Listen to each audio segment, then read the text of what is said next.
31 Ogos 1957 tetap terpahat dalam sejarah. Jom kita sama-sama saksikan. Hai, selamat pagi. Wanakkam, Sausang Saya Stefan adalah Kiswa melaporkan untuk DUPSS SMK Pantai Remis. Semangat patriotik kembali bergema apabila program sambutan Bulan Kebangsaan berlangsung dengan penuh meriah. Program yang diadakan ini bukan sahaja bertujuan untuk menyemangatkan semangat cintakan negara, malah menjadi wadah untuk warga sekolah untuk menghayati erti kemerdekaan yang telah diperjuangkan oleh generasi terdahulu.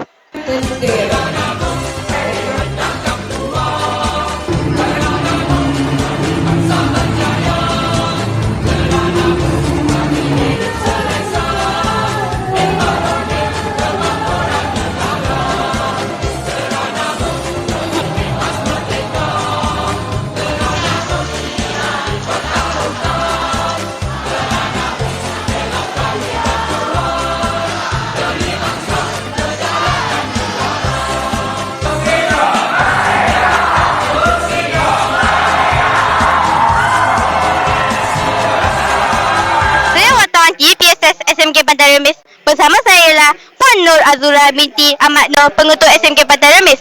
Selamat pagi, Puan. Selamat pagi. Saya ada 2 soalan. Boleh tak saya tanya dengan Puan? Boleh. Apakah perasaan Puan tentang program kemerdekaan pada pagi ini? Okey, perasaan saya sangat teruja. Saya sangat gembira kerana program pada hari ini mendapat sambutan daripada pelajar kerana ada perancangan yang sangat baik daripada guru-guru. Soalan kedua, apakah pendapat Puan tentang kemerdekaan? Makna kemerdekaan itu sangat luas, tetapi dalam aspek sekolah untuk murid-murid seperti yang saya beritahu tadi, murid-murid harus merasa kemerdekaan itu sebagai satu peluang untuk belajar dan satu peluang untuk menetapkan hala tuju masing-masing. Saya mengharapkan kepada semua pelajar untuk dapat sama-sama menghayati makna kemerdekaan. Terima kasih, Puan. Bersama saya ialah Puan Haslina binti Zaidi, penolong kanan Han Ewa Murid. Selamat pagi, Puan. Selamat pagi. Soalan saya ialah, bagaimanakah sambutan pada pagi ini dapat memupuk semangat perpaduan dalam kalangan murid? Okey, pada pagi ini sambutan kemerdekaan kita lihat sangat meriah.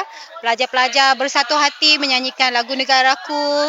Sangat kebersamaan tu sangat dapat dilihat dan dinikmati. Jadi pelajar pun memberi kerjasama yang baik, memeriahkan, menanam semangat kemerdekaan dan tahniah untuk semua pelajar. Apakah aktiviti yang abang nantikan pada hari ini? Aktiviti yang paling saya nantikan untuk bulan kemerdekaan ini adalah aktiviti sajak, sebab sajak merupakan salah satu aspek penting untuk kita menzahirkan kemerdekaan itu dalam diri kita. Kakak pula? Okey, kalau saya pula, saya pegang tak apa. Kalau saya pula dalam bulan kemerdekaan ni, saya paling nak tunggu-tunggukan pertandingan bernyanyi. Kerana apa? Pertandingan bernyanyi ni boleh meningkatkan bakat-bakat pelajar yang tersembunyi. Kalau kita nak tahu kan, banyak pelajar SKPR ni sebenarnya banyak bakat. Diorang pandai menyanyi, pandai menari dan macam-macam. Dengan pertandingan-pertandingan ini, boleh orang kata apa? Mencukupkan bakat pelajar SKP Pantai Remis dan menjadi orang kata apa? Percaya diri dan lebih confident. Itulah saya Dia boleh memupuk semangat patriotisme dalam kalangan pelajar. Tadi menyanyi lagu pun sangat kuat, sangat semangat. So bagi saya sambutan bulan ni sangat best lah. Saya kata, marilah kita semangatkan semangat kemerdekaan dengan memperkukuh perpaduan, membina jati diri dan mencintai tanah air. Dengan semangat Malaysia Madani, kesejahteraan dinikmati, marilah kita bersama-sama melahirkan insan yang berilmu, berakhlak dan berjiwa merdeka. Sekian daripada saya, wartawan TVPSS Sekolah Menengah Kebangsaan Pantai Remis.